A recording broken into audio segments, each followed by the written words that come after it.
சின்ன முருகைய சிங்கார முருகைய சின்ன சின்ன முருகைய சிங்கார முருகைய கொஞ்சி கொஞ்சி தமிழ் பேசும் செந்தில் வடிவேலனவ கொஞ்சி கொஞ்சி தமிழ் பேசும் செந்தில் வடிவேலனவ சின்ன சின்ன முருகைய சிங்கார முருகைய கொஞ்சி கொஞ்சி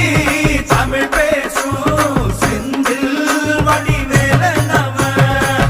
சுப்பிரமணிய சாமி என்பார், கார்த்திகேயன் என்பார், சுவாமிநாதன் என்பார், முக அமுதன் என்பார், பாலசுப்பிரமணியன் என்பார், கருணாகரன் என்பார், கதிர்காம கந்தன் என்பார், கதிர்வேல சுவாமி என்பார்.